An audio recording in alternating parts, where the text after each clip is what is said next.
In 2008, three complete strangers were put together with the hopes of creating the greatest Sony podcast ever heard.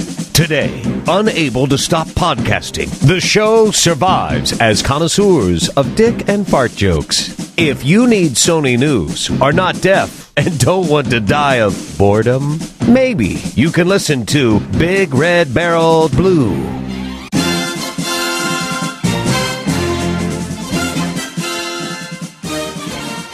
Welcome, everybody, to episode 29 of the Big Red Barrel PlayStation Podcast, episode 199 of the Blu Show. We're on the verge of a milestone. I know.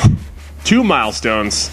Although somehow I thought we had an agenda last week, but we didn't. So when I went to add the few new topics from this week to last week's agenda, I was in for a rude awakening because there was no agenda to add it to.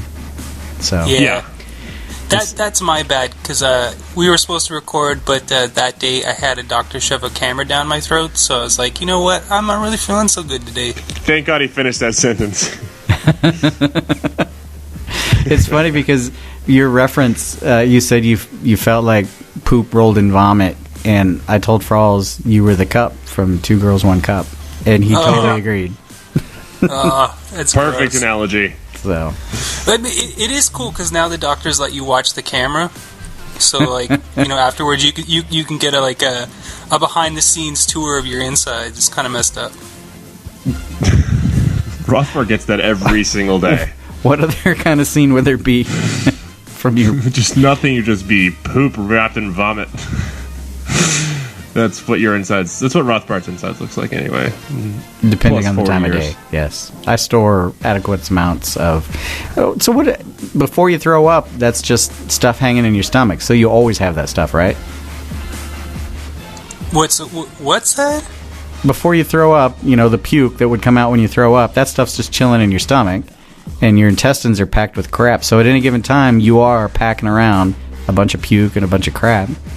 Yep.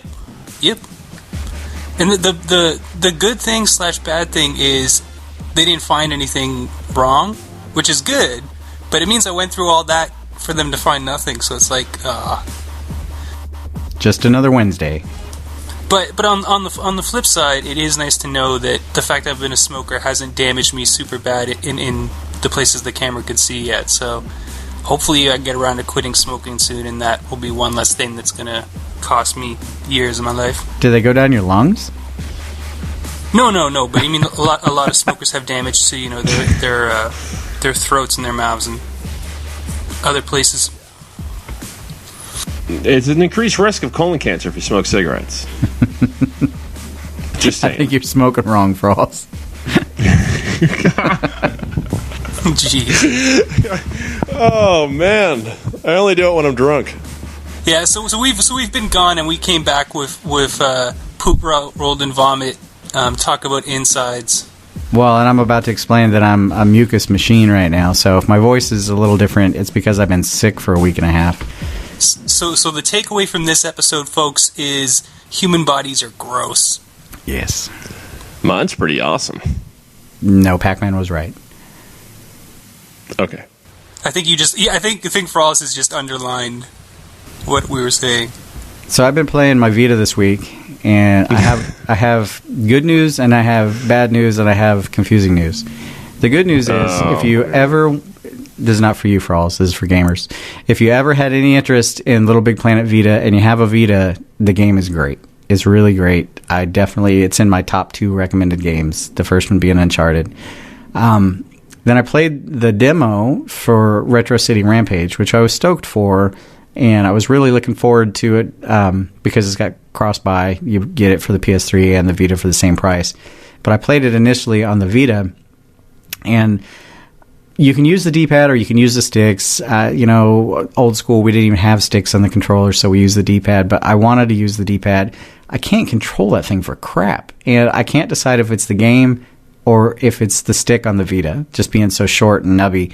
It seems like everything is an exaggerated movement. I can't steer my car or if I'm running in that game in a straight line. I'm always zigzagging, and I was just curious what I know neither of you have a Vita, so I guess I'm talking to the listeners. If anybody else has experienced that where you can't control the stick, and certain games I think mask that because you don't get all squirrely immediately. It kind of filters your input a little bit, because I don't notice that on Little Big Planet, but in Retro City Rampage I was all over the place, and it really kind of was frustrating. So. Is there any way to turn down the sensitivity? I didn't see any way to do the sensitivity, but I just had the demo, and maybe there's preferences in the full game, or maybe I just didn't find it. I did laugh at a lot of the in-jokes, numerous game references, and I would like to like that game, and maybe I would like it better on the PS3. It just seemed like a good on-the-go game, and that's why I was checking it out on the Vita. Yeah, I'm still curious in that because yeah, you're right. The whole thing is like if you watch the trailer for it, the trailer's like a 5-minute homage to a dozen different games, or more. Actually, What's the confusing news? The confusing news was that I wasn't sure if it was me or the game or the machine. Oh, that confused me. Yeah, you. Yeah, I don't think so. It's all right. So what have you been playing, Frawlz? Something, anything. Ooh, man. No, I actually turned on my PS3, believe it or not, the other day. And I You had to upgrade from firmware 2.0? Netflix. Hulu. Nothing, really. I haven't really got a chance to play video games. You think when you're unemployed, you'd have all the time in the world to play games. My roommate does. Apparently, he's got XCOM, and he's been playing it like a ridiculous amount. I know PacMan probably wants to get into XCOM, but I did get a chance to play that a little bit on his system. Nice, because, Bull.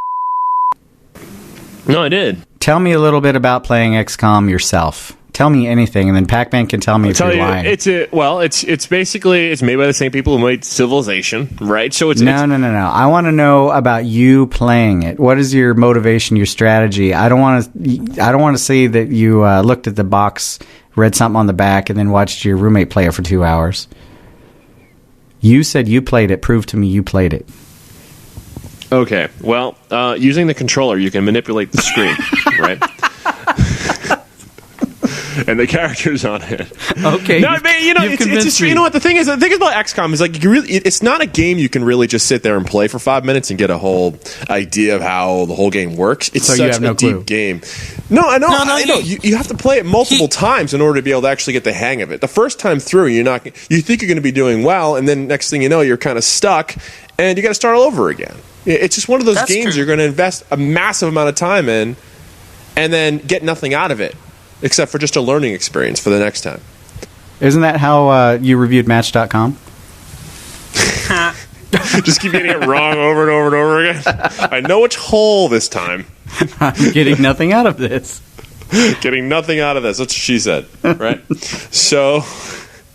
Anyways, but yeah, it's one of those games. It's just a time sink. That's basically what it is. And you learn. You're constantly trying new things. You're trying different strategies. It's an interesting concept on the strategy game. It's an RPG, but it feels like a third-person shooter. It really does. I think they did a great job with it. Pac-Man's played it way more than I have. So I know, Pac-Man. What do you think of XCOM?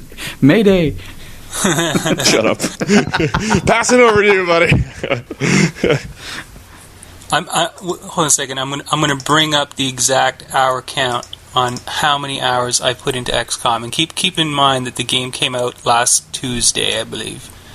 Yes, so, and this is the hours, not the weight of how many women he's brought over. I have played 65 hours. 65. Right. Wait, actually, if that was a weight, it would have been pretty small. That would have been one butt cheek of one of your girlfriends. But like Frawlz was saying, I mean, XCOM is it has been streamlined from the one that came out, back in the 90s, but it's tough. And there's the two parts of the game. There's the action part of the game where it's this, turn-based strategy, but the action camera zooms down when you do a kill shot or you throw a grenade or something, and it can be really challenging. And there's a lot of give and take, a lot of risk reward, and no matter what you do, sooner or later your troops will die, and when they die, they stay dead, unless you want to be cheap and just reload a save. But beyond that, there's this whole meta game towards what do you research, what do you sacrifice, do you go for this set of tech for this advantage or this set. You know, you have to shoot down UFOs. You have to do research on, you know, alien bodies that you find. Research, you know, new technology. How do you build your base? The whole thing is just. I think it has like an 89 on Metacritic right now, or maybe even a 90 on the PC version. And I played with the controller on the consoles too, and even on the consoles, XCOM works well. The controls work just fine on the consoles. Like for a strategy game, it's easier because it's a turn-based strategy game, so it doesn't have the problems an RTS would. But XCOM's easily, you know, it kind of gets through these terms around, but it's one of the best games of the year, and definitely one of the best turn-based strategy games that wasn't an indie title in like a decade. And just know that you're going to invest a stupid amount of time in it. It's not. Oh yeah, I mean, this is it's made by the guys who made Civilization, so you know, if you're not paying attention, 65 hours will go by in a week. You know. Yeah. You know, you can really dump some time into it, but you can just play a mission and put it down too if you have the self-control. But I beat XCOM, and then I tried to get into Dishonored, and there's nothing wrong with the game. I think Dishonored really caters to a lot of people, but for whatever reason, the whole time I'm playing, and I was telling Rothbart before we recorded, I kind of want, the whole time I'm playing Dishonored, I can't help but feel that I would enjoy Dishonored a lot more if it was a third-person game instead of a first-person game. Because I did play Thief back in the day, and I've played other games, but having the first-person stealth game just feels off to me. And the way the parries and blocks in the sword fighting in Dishonored work just feels kind of boring to me. Like the combat in Dishonored aren't clicking. But I'm going to wait until I've unlocked all the different powers and abilities before I pass judgment. But I really don't like this game, but in 30 or 40 hours, I'll let you know how I feel. Yeah, well, you know me. What's a normal review for Pac-Man? Well, interestingly, yeah, I pulled up Metacritic when you were talking about XCOM, and across PC, PS3, and 360, it was about a 90. So is Dishonored. So it might just be too bad for either one. A couple people that I've talked to can't say enough good things about Dishonored. So. Well, I mean, I dig the story. I dig, you know, the visuals. I dig, you know, everything about it. It's just one. You know, sometimes you just don't click with a game in the way you kind of thought you would. Yep. But you know, at least this is a game. Even though it wasn't developed by Bethesda, it was published by Bethesda. But so far, this isn't a game that just has some noticeable deficiency on the PS3. Were there any bugs in the actual publishing part of it? Did they fail to? I said, were there any bugs in the actual publishing? Did they fail to deliver to certain stores or glitches in opening boxes? No, only the PS3 version. Things still could have gone wrong because a lot of publishers, and I suspect Bethesda as well, publishers have their own QA testing before a game goes out. So I mean, they knew when they shipped Fallout and when they shipped Oblivion and when they shipped Skyrim that those games had serious flaws on the PS3. Like they knew that. And this game was just, you know, published by them. The Blu-ray disc was actually octagonal. It was not circular. It was a buggy. Oh, what's so bad, speaking of Bethesda, is we're getting a new patch for PS3. They just couldn't figure it out for the PS3 version. They just couldn't do it. So they decided just to ship it anyway. Rhombus. But like Skyrim's finally getting another patch for the PS3, but they still haven't given us the DLC. And now they've announced the new DLC for Skyrim is going to let you ride dragons, which is f***ing awesome. That's f***ing wicked. And there's pretty much, right now, I wouldn't bet anything that the PS3 version will ever get that. They're actually going to give everybody with a PS3 version a 360 and a copy of the game. Oh, man. Like really, I mean, if you're a PS3 fan, like I had Skyrim for the PS3 as well, and we got hosed. I mean, there's a reason a lot of people like myself ended up trading in our PS3 copy and going and getting it off of Steam. Speaking of Steam, I'm going to go right into the agenda because we've already spent 14 we haven't minutes. hit the agenda yet, man. Wow. I picked up Sleeping Dogs on Steam, and I don't feel bad because Sleeping Dogs came out, and this week they've announced it's coming to the PlayStation Network in Europe and Asia, which is... nice. It's late. They should have already had it come out. And the only thing worse, they still haven't announced whether it's coming to PSN in North America. I don't know why they even bother. At this day and age, bring it out day and date or not at all. I love what you wrote. Sony says, "F you, North America," to which I say, "No, sir, F you." I bought it on Steam, so I got it when I wanted it. Anyway. Aww. Don't you wish everything worked that way? So the Xbox 360 got its massive fall dashboard update, which gave you Internet Explorer, blah, blah, blah. But Sony did not want to be left in the cold, so they announced they're redesigning the PlayStation Store. And if you're in Europe, you have early access to it. I think it launched yesterday, and it promptly fizzled. It slowed down to a crawl. I guess it's working now, but it looks largely... Have you seen it, Frawlz? Yeah, it looks actually relatively... Yeah, it looks exactly the same thing as Xbox. Okay, that's what I was wondering, because I thought that, and I thought if I thought that, you had to think that. But it's not a bad thing, though. I mean, before it was just kind of outdated. It just looked like a web page. Now it actually looks like something that has some substance, a little bit of depth. Well, it's hilarious you say that, because the store is now completely HTML5, which is a web page. That's crazy. But it doesn't... My beef with it, at least as far as what I've read, is... The only thing I really wanted from a redesign from the PlayStation Store was a smarter searching system, and not only smarter searching, but smarter searching and sorting of what I wanted to find easily. And this isn't even all that much better. And from all intents and purposes, even though it's working now, everyone's saying that it is slower. Well, I've read that that's supposed to ease over the next few days, and it's ultimately supposed to be faster. The thing that I like is I've got a giant TV. Use the damn screen. The old store is like a strip right up the middle, like a 1990s web page. It's like, I'm glad I got that giant monitor so I can have lots of blank space on my screen. With the redesign, I just wish they had partial download. I would just wish they would refresh the entire... Let me just say this. They're going to do it next year with a new console. No. I want them to just when a publisher puts out a game on the PSN on the network, right? Oh, you want it to download already patched. I want it. Yeah. Why can't it already be patched? Why can't it be already? It doesn't really make sense to me. If the game is already patched, ready to go, why do I have to download it 7 different times? It doesn't make any sense. But I don't know. That's a complaint that's not just for PlayStation. No, Xbox isn't that way at all. What are you talking about? I've gotten games off of the Xbox Live and then had to download an update. What are you talking about? I've gotten games on the PS3 where I've had to download multiple updates. Speaking of the PS3, Payday the Heist is free for PlayStation Plus subscribers, and the update for that is bigger than the initial game download. Doesn't make any sense. Here, the game is 5 bytes. This patch is 12 gigs.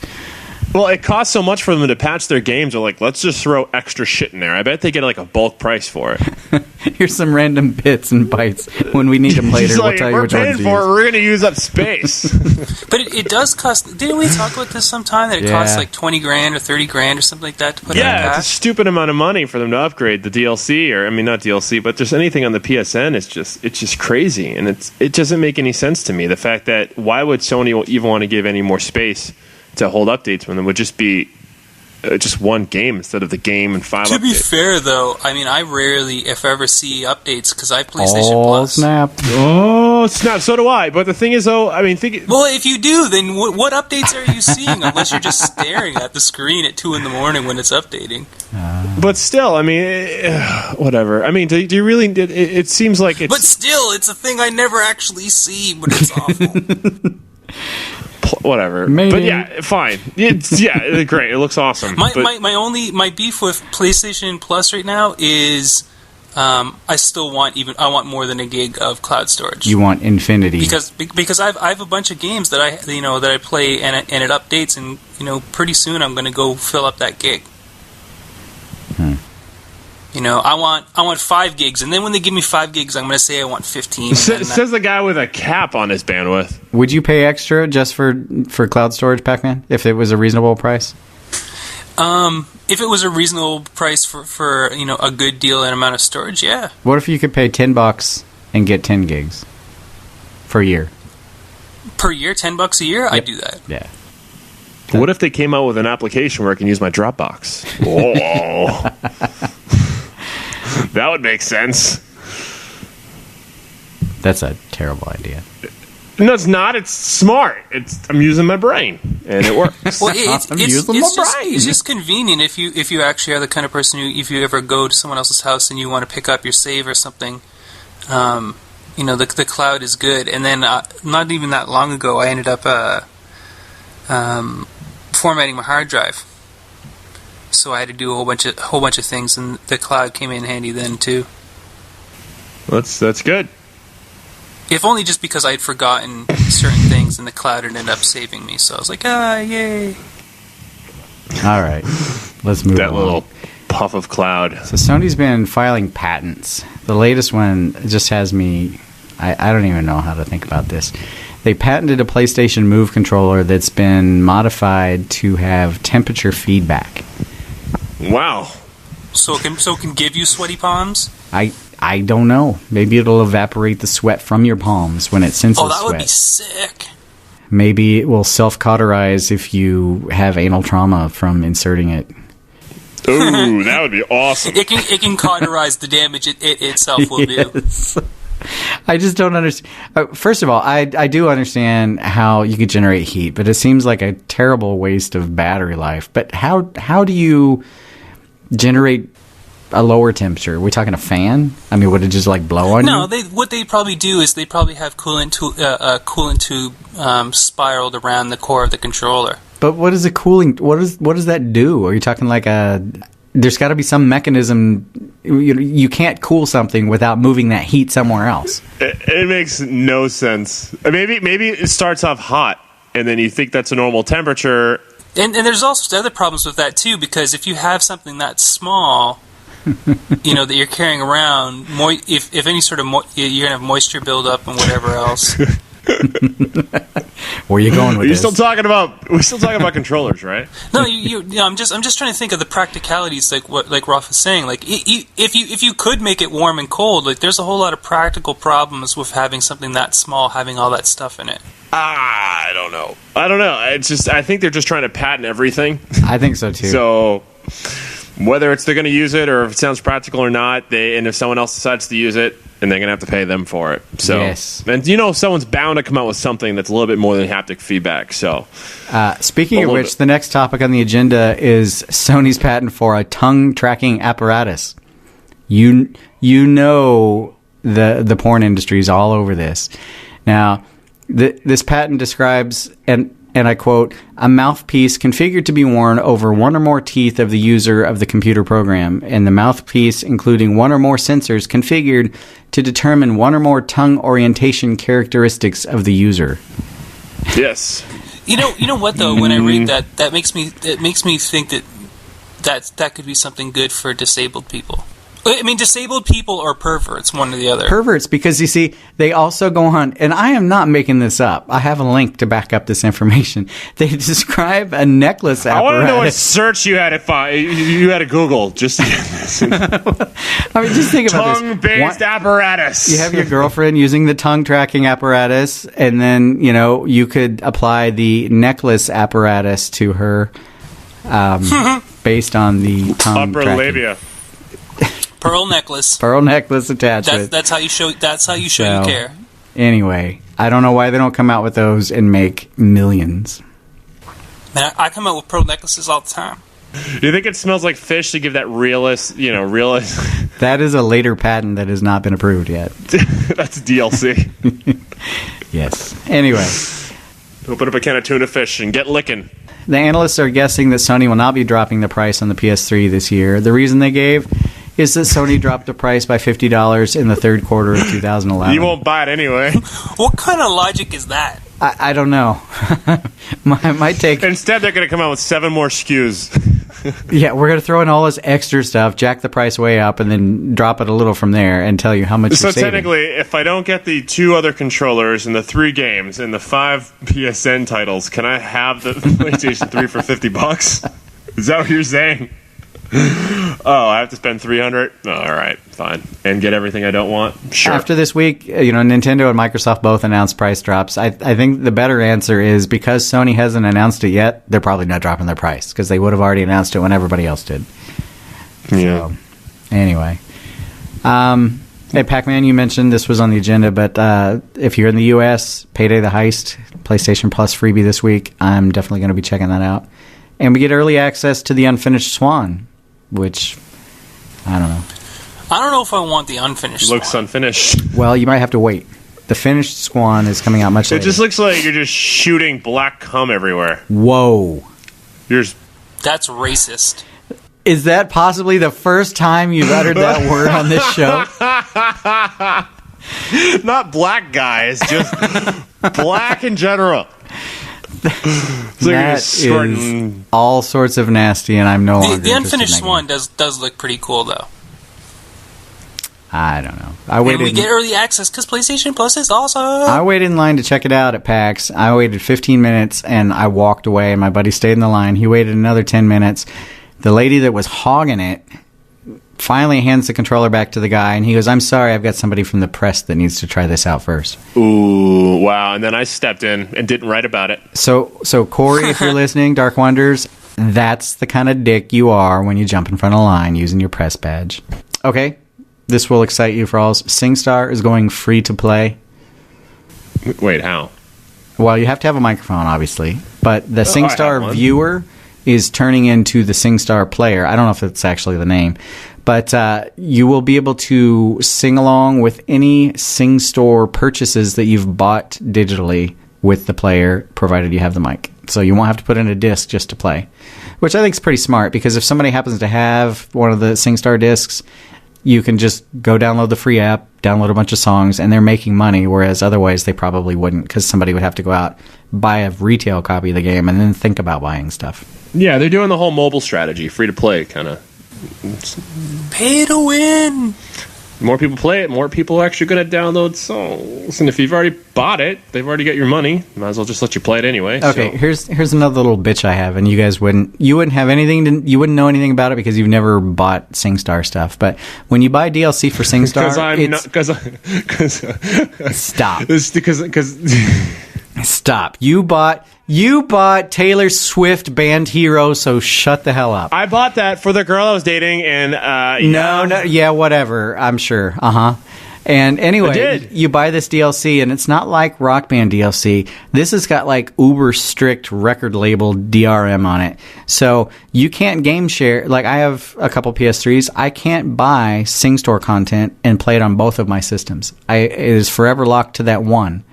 And it really pissed me off because I bought a bunch of Singstar content. My PS3 died. I sent it in, got it repaired, got it back. Couldn't play any of my content. I had to go through a bunch of hoops to get my content back. I like how you call it play. You couldn't play any of your content. You couldn't sing any I couldn't of your play content. with it. I couldn't sing along with it. Whatever. It's karaoke. What else do you want me to say? Hey, Sleeping Dogs has it's karaoke. It's not a game. It's karaoke machine. It is a game. You get a score. Anyway, so hey, baby, it's killing me. I'm kind of burned out on Singstar DLC, so I will not be taking advantage of that.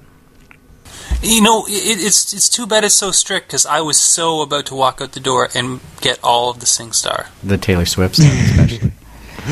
And then call his parents and come out. All right, let's talk about Gaikai.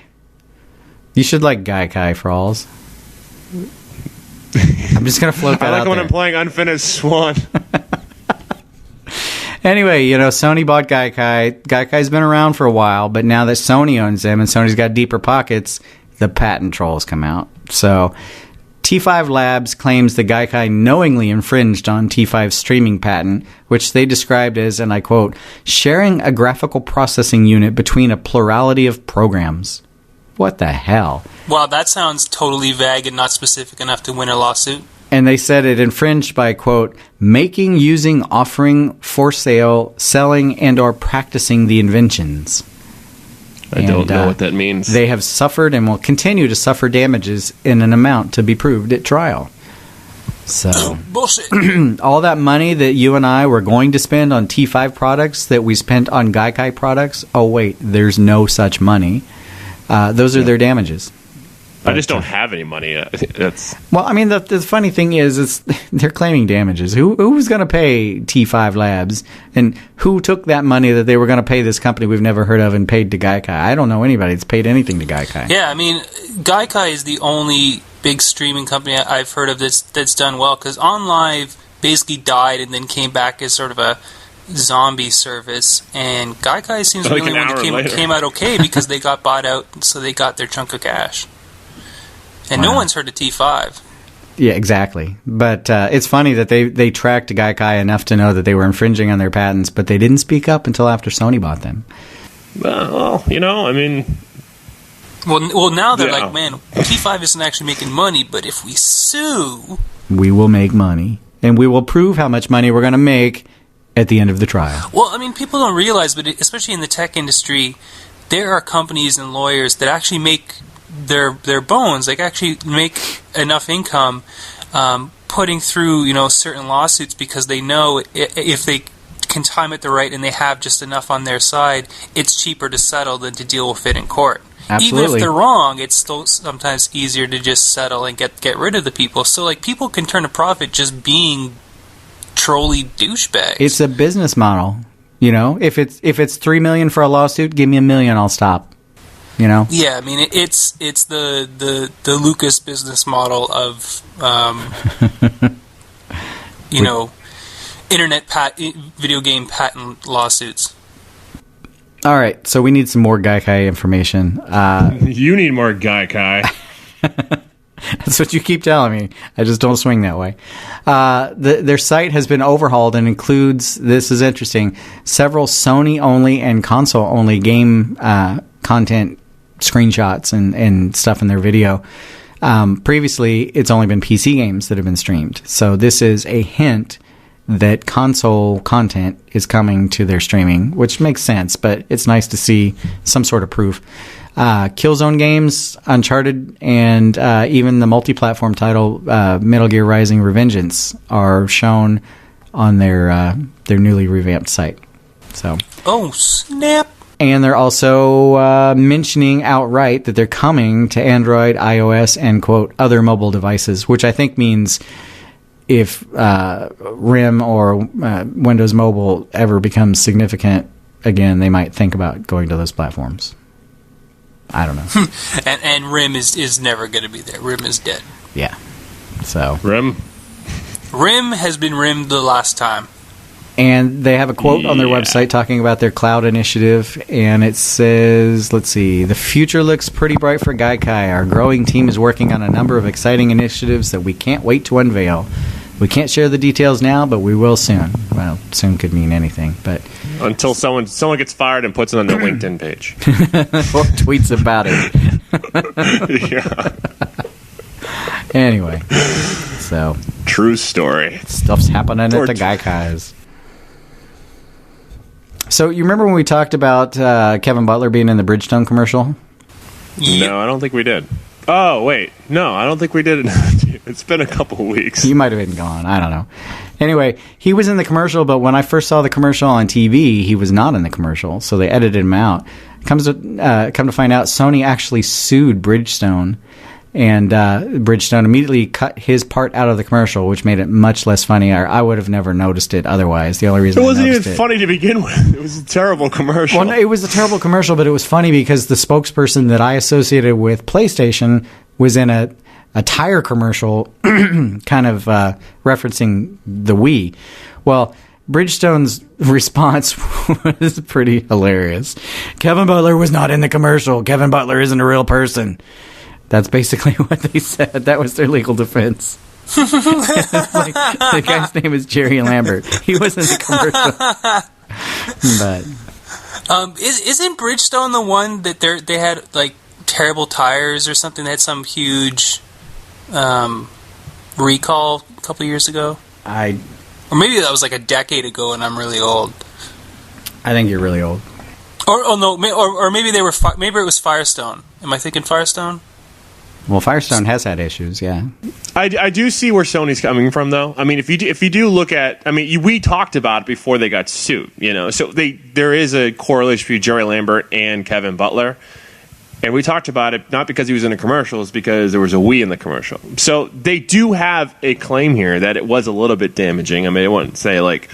Well, no, they do, because I'm pretty sure the writing says that you can't appear using a competitor's product or something like that for X amount of time. I know, but the thing is, if you're Jerry Lambert or if you're that marketing company and you know that you've already signed that clause, and Kevin Butler's probably one of the biggest characters they've ever created to this day. Like, don't you think that they would have kind of questioned it a little bit about having a Wii in there or a commercial mostly based on giving away another console? I mean, don't you think they could have kind of said, you know what, probably not the best idea? People do stupid stuff, and you know, again, like in the end, people can still get paid cost of doing business. I'm just saying it, just whether it didn't seem like a bright idea. So I don't know. They kind of get what they deserve. I'm just disappointed because it means that the chance of getting more great Kevin Butler ads goes down greatly. It also nukes my prediction that Kevin Butler would be the PlayStation All-Star Battle Royale final boss. Oh, speaking of which, are you guys in the beta for that? I have it on the Vita. I mean, it's an open beta. I think you just have to be in PlayStation Plus. Would it be great if they did add him, but his special move was throwing tires at people? PlayStation All Stars isn't bad. It's a lot more fun than I thought it would be. But there's a couple things like people have been telling me, like it does need health bars or a clear version of your health, and you know each location that they fight in is a merger between two different two of the different video game backgrounds. So it would be part Killzone, part Littlebigplanet, or something like that. And I'm not really digging that. I kind of wish they would be just singularly themed instead of this sort of, incestuous coupling of two really sort of totally opposite styles in the background. I actually dug what they did because there's some of the games... It's well drawn. It's just... I don't know. Well, I think the chances of me having something more interesting to me are higher if it's a couple different genres mixed or a couple different, influences. Whereas they may pick a game that I don't really care for, and then all of a sudden, if it's only one, then I hate the entire level. I don't know. I guess. I really did. I really did like using Radek from Killzone in PlayStation All Stars. It was cool. I liked the sniper rifle. I found it was really easy to sort of really abuse the sniper rifle to ping people, and he's got a couple sweet moves, but almost everyone I was playing against was always trying to be Kratos. I like Sly. I was actually Kratos, but I have to say that Fat Princess got me laughing a lot for some reason. So Match.com. It is well put together. Like the tutorial with Parappa the Rapper was pretty sweet too. Yeah. All right, well, we are on the last topic of the agenda, and it's kind of a doozy. I don't know how to approach it. It's kind of sad. Let's just say we're not going to be around for the PlayStation 4. we're not going to be around. Let's just squirt some baby oil on it and just slide right in there. Slide right in there? Oh, you mean cooking oil for your girls? That's bacon grease. Oh, yeah, it's edible. Ugh. Well, I guess we should just say it. The next episode of the Blu Show will be the final episode. 200 episodes. It seemed like a good stopping point because we've kind of come to a crossroads and a reevaluation of priorities, and we've done this for over 4.5 years. And has it been 4.5 years, man? We started May of 2008. And we're gonna finish up at our rate. We're gonna finish up in November. You'll have maybe we will announce the PlayStation 4. But the next episode, for all intents and purposes, will be the last one. And 200 is a damn good, landmark to go out on too, because that's about 200 more episodes than most podcasts get. A lot of people do one episode or two episodes, and we didn't know each other from dirt when we started doing this show, and absolute strangers. 200 episodes, that's a lot of episodes. That's like 190 some more than I figured we'd do. That's how, I mean, if you listen to every one back to back, I mean, how long is that? Like, I'd say about 40 minutes each show without the bonus content. I mean, anybody got a calculator? 200 episodes times 40 minutes. Are you really asking to multiply 40 times 200 and you need help? Yeah.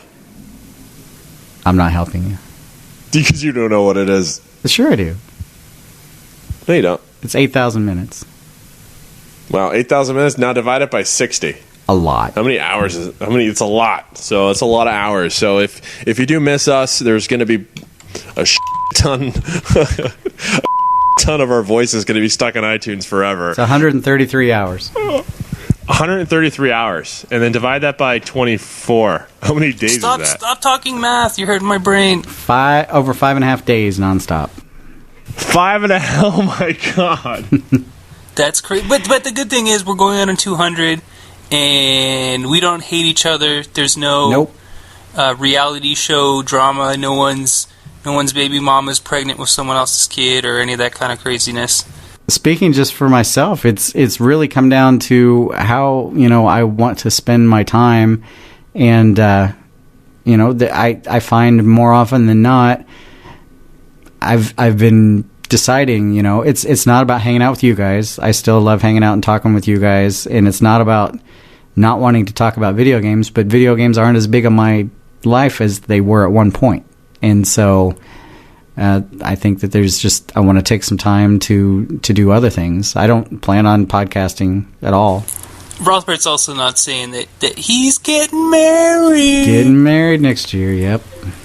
So basically he's going to be a dead man next year. We're going to have to find someone to replace our losses somehow. Basically. But the thing is, it's the one thing that I've kind of liked is not just doing the show, every single week. It's just kind of the life changes that we've had, Like, I think when I first started talking to you guys, not doing the podcast, I was in Massachusetts, and I moved to New York, and then now I'm in San Diego, and Rothbart's had a lot of life changes and going on, and Pac-Man, the same thing. I remember his house got broken into. The first time I ever really heard of him, his house got broken into. We all send him a couple bucks to help his Christmas out.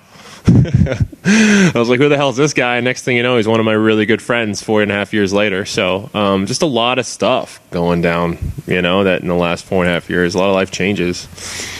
So it is crazy though that our show lasted this long, and that people actually, when we're late, people send me a tweet and they were like, I missed the show this week. When's the next episode coming out? Especially of late, because obviously the last couple of shows have been sort of hit and miss in terms of when they've been coming out, and that's sort of a reflection on some of the stuff that's going on behind the scenes of us, just trying to juggle our lives around recording 2 hours in the middle of the week. I gotta say though, I mean, we've been extremely, and I'm gonna throw myself in this too. We've been really, really consistent. I mean, compared to some other podcasts that are, hit or miss, or don't do bonus content, or, just take a week off for no reason because they don't feel like it. I mean, literally, we've done this. Whether, one of us can't be there, someone's filled in. We've always pretty much consistently had something for everybody to listen to, and I think that's kind of a credit for us, and we wouldn't do it if our fans weren't so cool. True story. But I'm just saying in general, it's like we've actually been there, and Dave's edited every single one of these pretty much. I mean, I think you've edited maybe one. I think I've edited a quarter of one and then stopped and then let Dave do the rest. But, I mean, let's give a hand to Dave. I mean, we could talk more about this in episode 200, but Dave's, I mean, as much as I like to give him hell about how editing has taken a nosedive since he's taken on 7 other podcasts,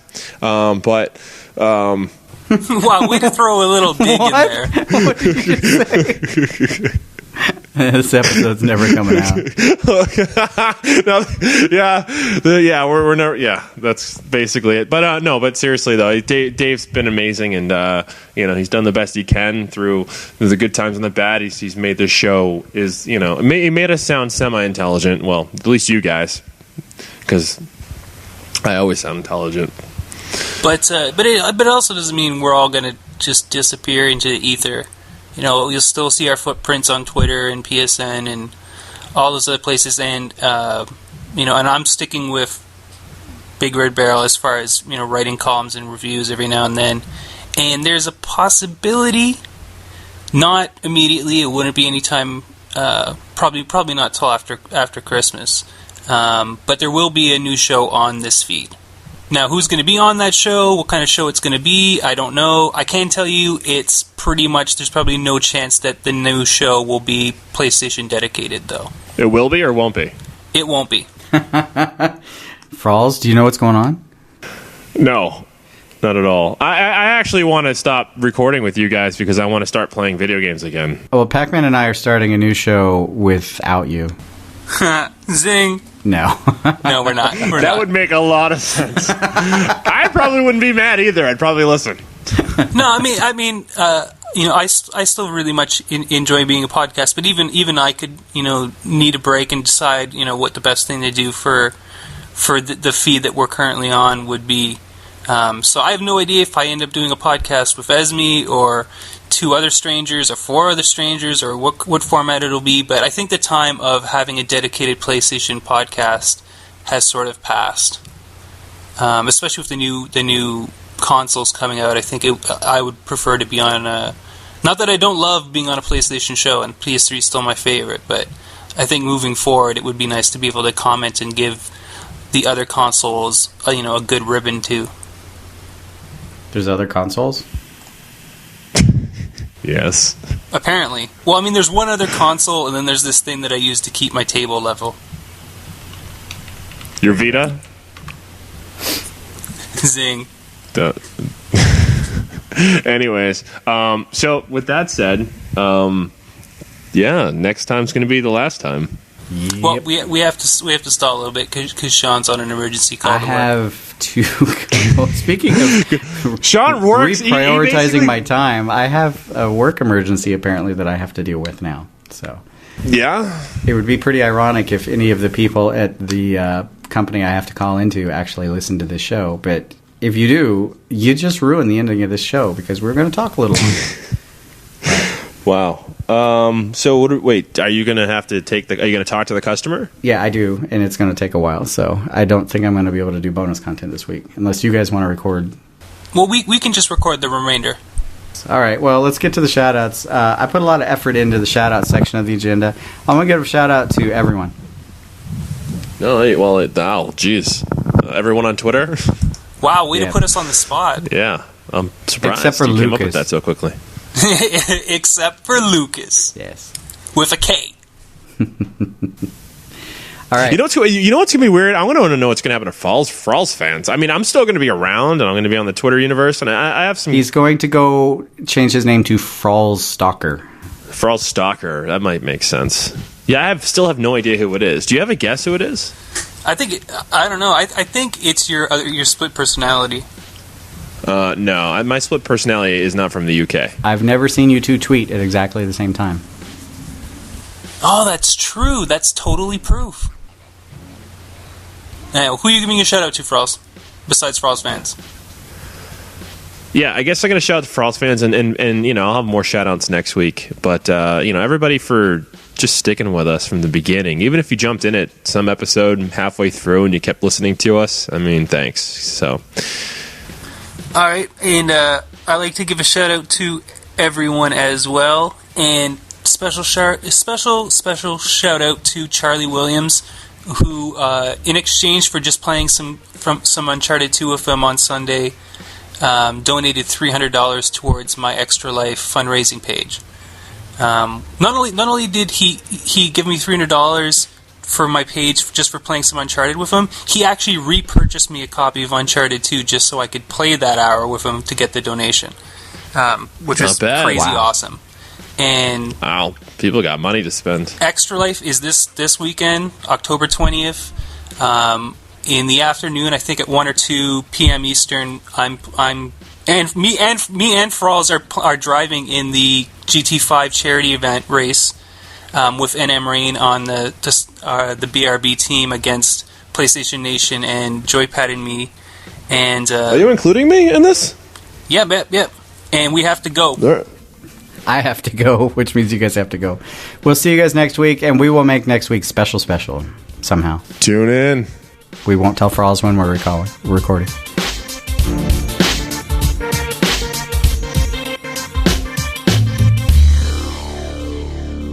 You and your ears are quite welcome for the podcasting goodness that you just heard.